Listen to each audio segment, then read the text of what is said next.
welcome everyone. Now in this session I will explain sum number 2 of question number 5 of exercise 14.2. Now as I've already discussed sum number 1 of question number 5 and we have seen how exactly middle term factorization is performed.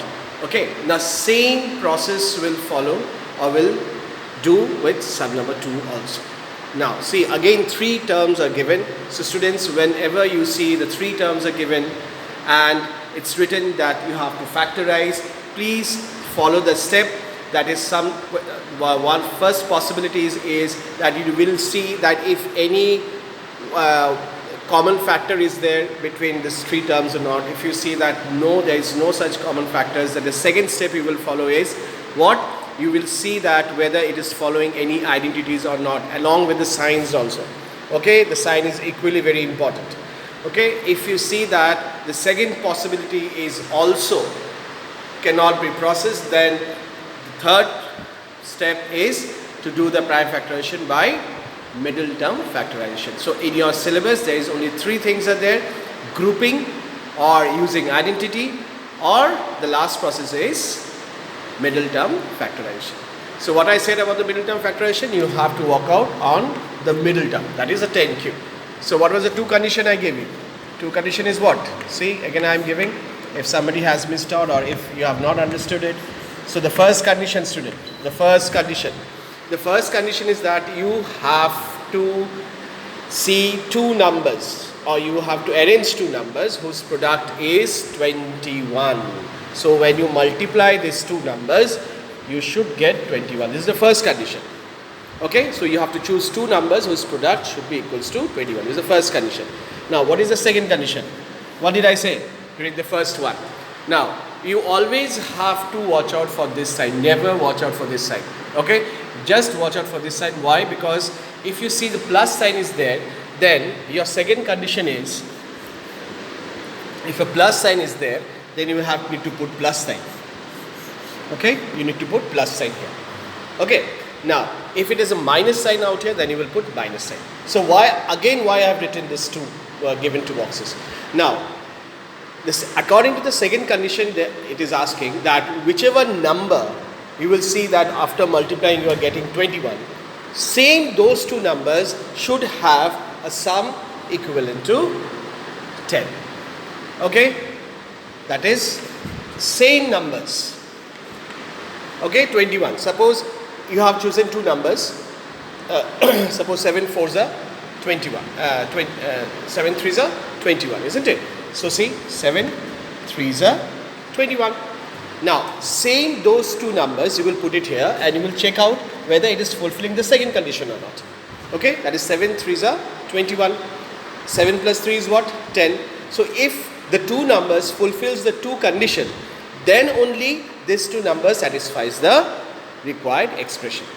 Okay, and suppose if I give another example, suppose 1 into 21. 1 into 21 is 21, but if you add this 1 and 21, you will not get 10, isn't it?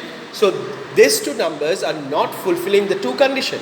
So in this case 1 and 21 is not the required 2 numbers. So what is the required number then? 7 and 3. What is the number? 7 and 3. Understood? These are the 2 required numbers which satisfies this expression.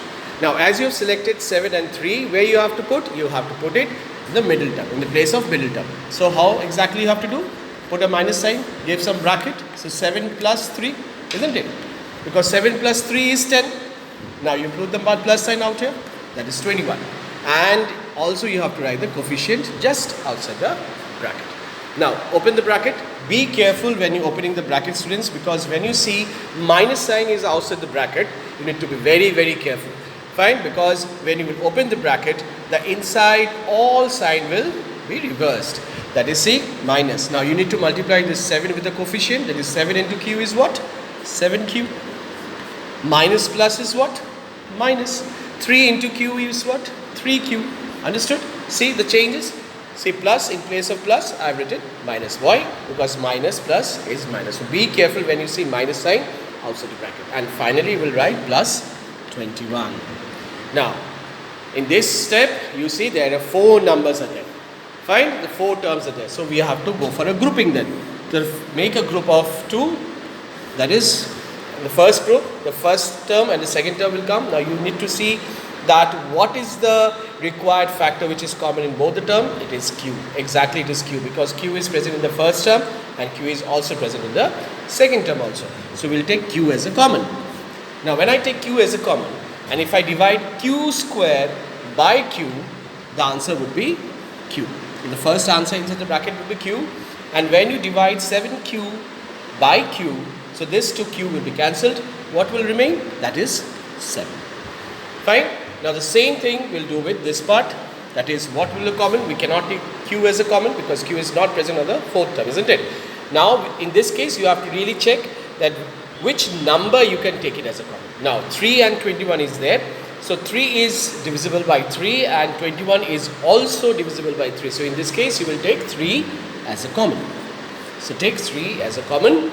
Now when you divide this 3q by 3, then this 3 will be reduced. What will remain? Yes, definitely q will remain. Now there is another very important lesson that I am going to give you today, that if you see minus sign is outside the bracket, student, then this sign will be reversed. That is, if there is a plus sign, then you will write a minus sign, and if it is a minus sign, then you will write a plus sign. Why? Because if you multiply this two sign, you should get this sign. Okay, so in this way you will put minus sign out here. So minus minus is what? Plus. Understood why I am doing this? Now if you divide 21 by 3, what is the answer? 7. Now this is a very important step where you will understand that whether you are proceeding towards a right direction or not, just by looking to this part. See, q minus 7, q minus 7. So this part which is inside the bracket should match, students. If you find that they are not matching, then might be you are not going in a right direction. Might be there's some something wrong is there. So please check. Okay, if this two is not same, then you should check. You should stop here only, and you should monitor the initial steps where you have done something wrong, whether there is a mistake in some sign or not, whether you have taken something wrong with common factors or not. Okay, just stop here if in case you see these two are not matching. Fine. Now if it is okay, then there is a 2 term. See, these 2 terms are also sharing this q minus 7 with each other, so we'll take q minus 7 as a common. So q minus 7 as common. So if I divide this q under bracket q minus 7, this 2 will be reduced. What will remain inside the bracket is q, isn't it? Now same thing we'll do with this. If I divide this second term with q minus 7, again this q minus 7 and q minus 7 will be cancelled, and what will remain inside the bracket? That is q minus 3. Okay, so this is a solution of sum number 2, students, of question number 5. I hope everyone has understood this, but still, if in case you are having any problem, feel free to ask question in the WhatsApp group. Okay, thank you and God bless you all.